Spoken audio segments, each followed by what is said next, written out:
जय श्री राधे कृष्णा। आप सभी का दिन शुभ और मंगलमय हो और भगवान श्री कृष्ण की कृपा आप सभी पर सदा बनी रहे।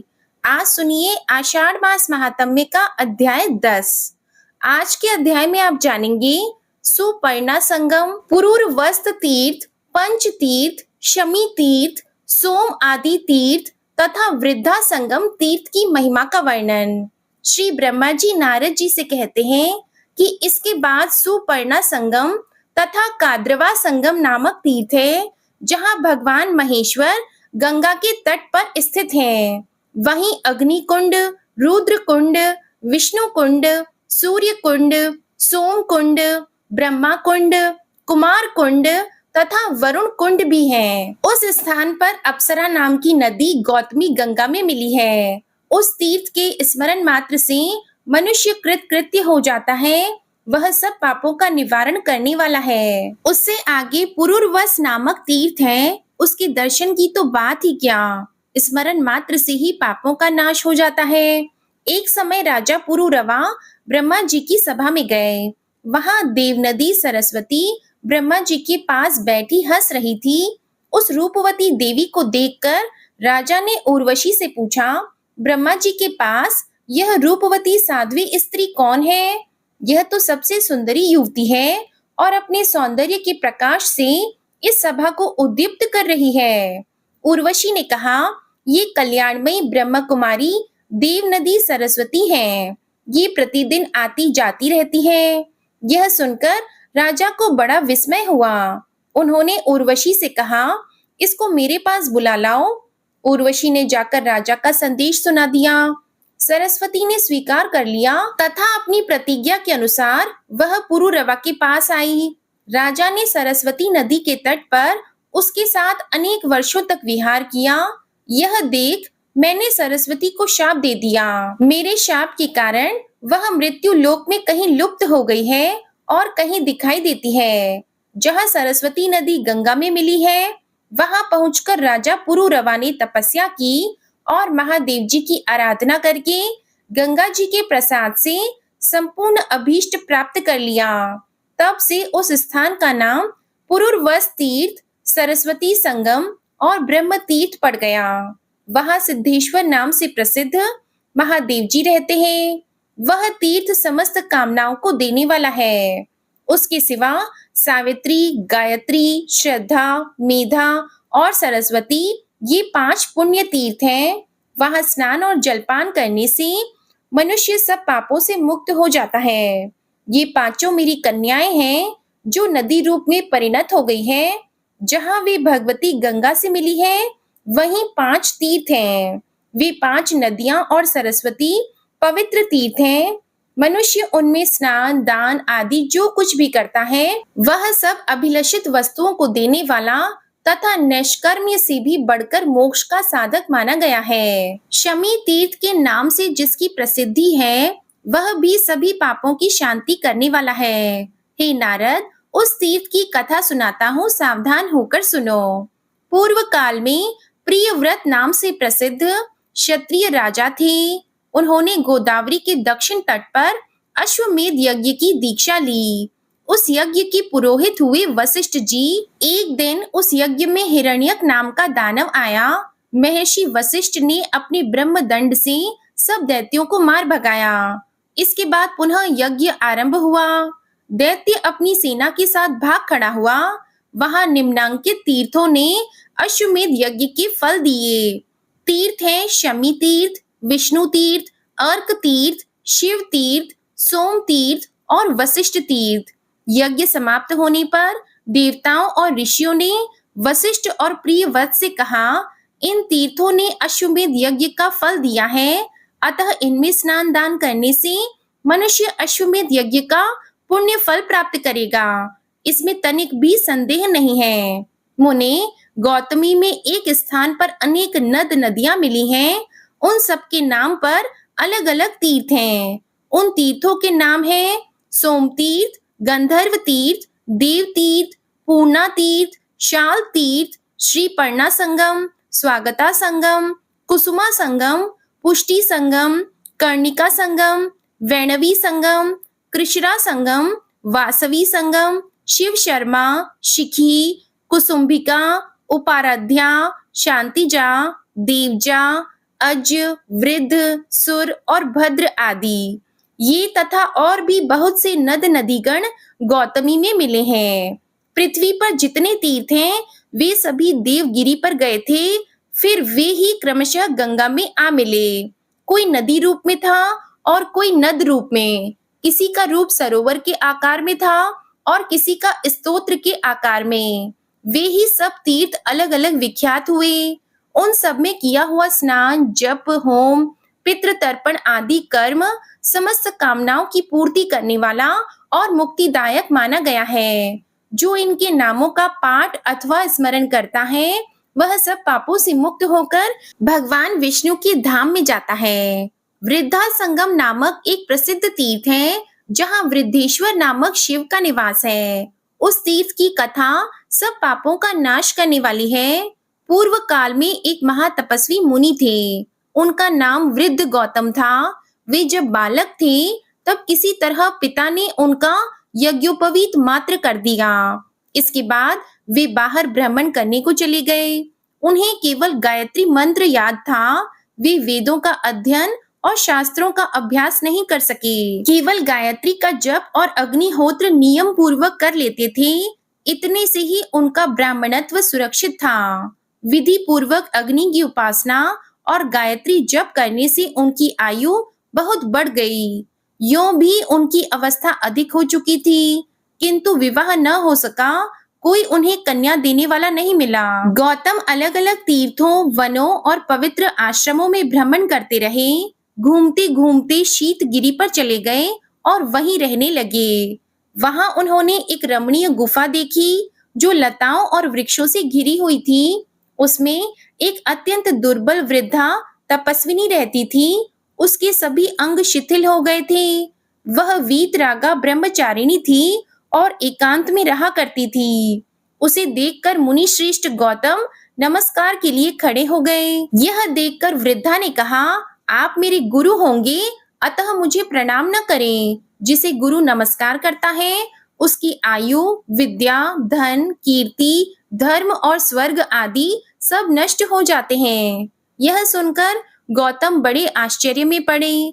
वे हाथ जोड़कर बोले, तुम वृद्धा तपस्विनी हो, गुणों में भी मुझसे बड़ी चढ़ी हो। मैं बहुत कम पढ़ा लिखा और अवस्था में भी छोटा हूँ, फिर तुम्हारा गुरु कैसे हो सकता हूँ? तब वृद्धा ने कहा, आश्री श्रेण के प्रिय पुत्र ऋतध्वज थे। वे बड़े गुणवान, बुद्धिमान, शूरवीर तथा क्षत्रिय धर्म में तत्पर रहने वाले थे। एक दिन वे शिकार खेलने के लिए वन में आए और इसी गुफा में आकर विश्राम करने लगे। यहाँ उन पर एक सुंदरी अप्सरा की दृष्टि पड़ी। उसका नाम सुश्यामा था। वह गंधर्व राज की कन्या थी। राजा ने भी उसे देखा। दोनों के मन में एक दूसरे से मिलने की इच्छा हुई। ऋतध्वज ने सुश्यामा के साथ विहार किया। भोग इच्छा निवृत्त होने पर राजा उसकी अनुमति लेकर अपने घर चले गए। इसके बाद सुश्यामा के गर्भ से मेरा जन्म हुआ। जब माता यहाँ से जाने लगी तब बोली, कल्याणी, जो पुरुष इस गुफा में पहले आ जाए वही तुम्हारा पति होगा। तब से आज तक तुम ही यहाँ आए हो, दूसरा कोई पुरुष कभी यहाँ नहीं आया। ब्राह्मण और किसी ने मेरा वरण नहीं किया है। न मेरी माता है न पिता, मैं आप ही अपनी मालिक हूँ। अब तक ब्रह्मचर्य व्रत में रही, अब पुरुष की इच्छा रखती हूँ, आप मुझे स्वीकार करें।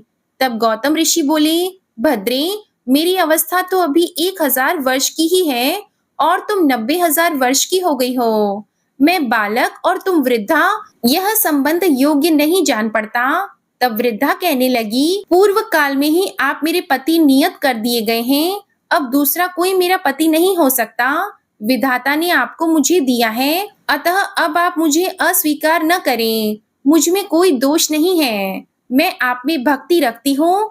तब भी यदि आप मुझे ग्रहण करना नहीं चाहते तो आपके देखते देखते अभी अपने प्राण त्याग दूंगी। यदि अभीष्ट वस्तु की प्राप्ति न हो तो प्राणियों के लिए मर जाना ही अच्छा है। प्रेमी जन के परित्याग से जो पाप लगता है उसका अंत नहीं है। वृद्धा की बात सुनकर गौतम ऋषि ने कहा, मुझ में न तपस्या है न विद्या, मैं कुरूप और निर्धन हूँ, अतः तुम्हारे लिए योग्य वर नहीं हो सकता। पहले सुंदर रूप और उत्तम विद्या की प्राप्ति करके मुझे तुम्हारी बात माननी चाहिए। तब वृद्धा कहने लगी, ब्राह्मण, मैंने अपनी तपस्या से सरस्वती देवी को संतुष्ट किया है, साथ ही रूप देने वाले अग्नि भी मुझ पर प्रसन्न है।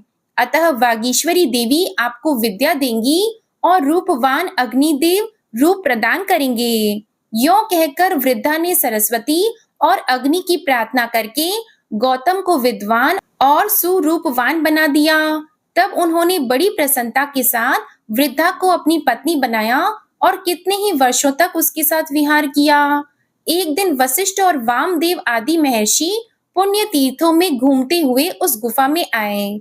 गौतम और उनकी पत्नी ने वहां आए हुए ऋषि मुनियों का विधिवत स्वागत सत्कार किया। उनमें से कुछ लोगों ने गौतम का उपहास करते हुए पूछा, बूढ़ी माँ, यह तो बताओ, ये गौतम तुम्हारे पुत्र लगते हैं या पोते? कल्याणी, सच सच बताना। वृद्ध पुरुष के लिए युवती स्त्री विष के समान है और वृद्धा स्त्री के लिए युवा पुरुष अमृत के समान। प्रिय और अप्रिय का संयोग हमने दीर्घ काल के बाद यही देखा है। गौतम और उनकी पत्नी दोनों इस परिहास को सुनकर चुप रह गए। आतिथ्य ग्रहण करके सब महर्षि चले गए। उनकी बातों को याद करके ये दोनों दंपति बहुत दुखी हुए।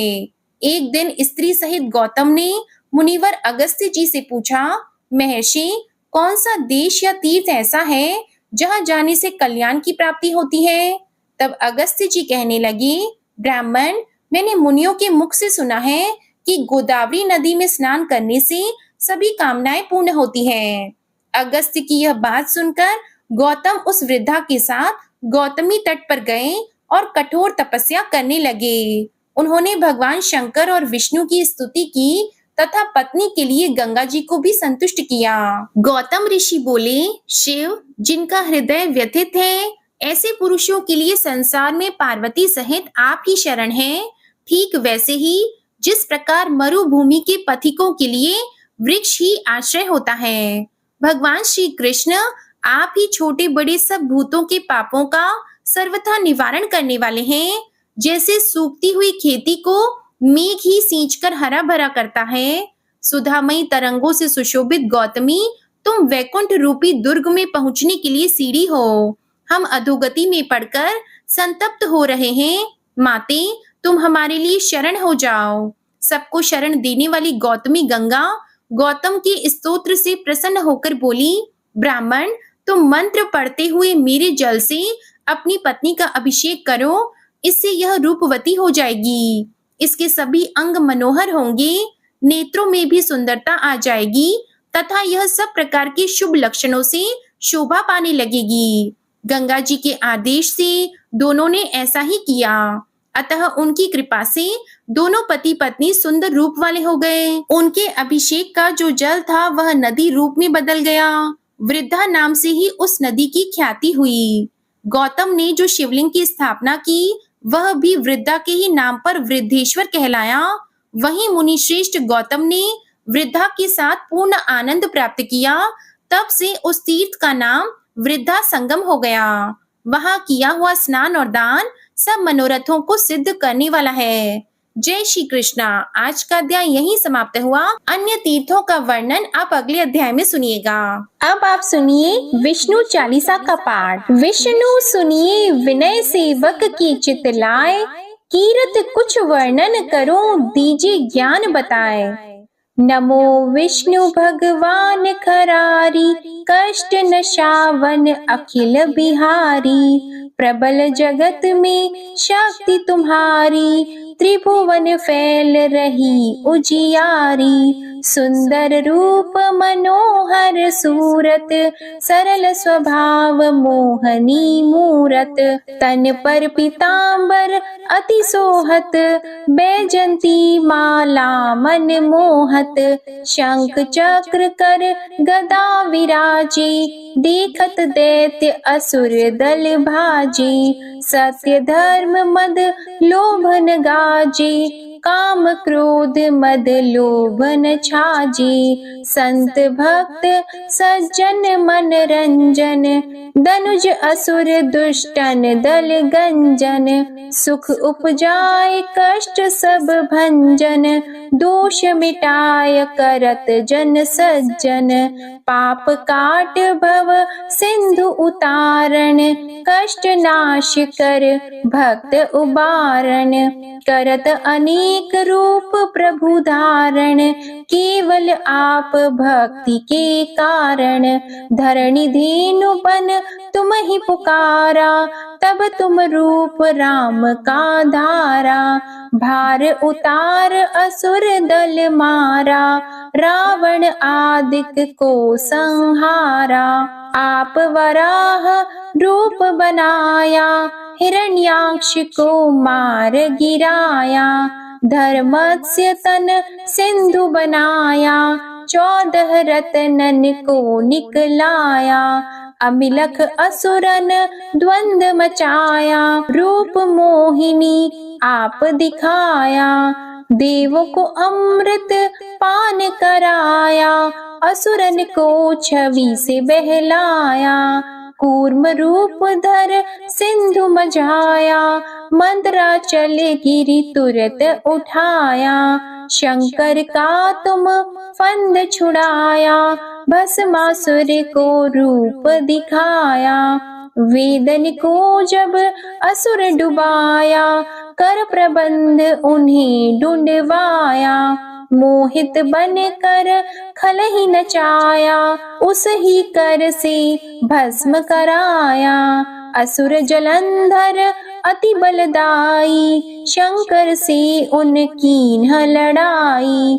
हार पार शिव सकल बनाई, कीन सती से छल खल जाई। सुमिरन कीन तुम्हें शिव रानी, बतलाई सब विपत कहानी। तब तुम बने मुनीश्वर ज्ञानी, वृंदा की सब सुरति भुलानी। देख 3 धनुज शैतानी, वृंदा आए तुम्हें लपटानी। हो स्पर्श धर्म क्षति मानी, हना असुर उर शिव शैतानी। तुमने ध्रुव प्रहलाद उबारे, हिरणाकुश आदिक खल मारे। गणिका और अजामिल तारे, बहुत भक्त भव सिंधु उतारे।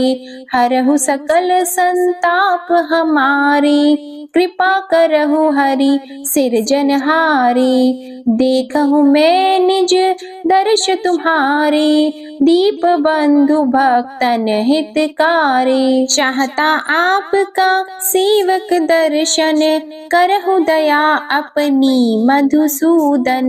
जानो नहीं योग्य जब पूजन, होय यज्ञ स्तुति अनुमोदन।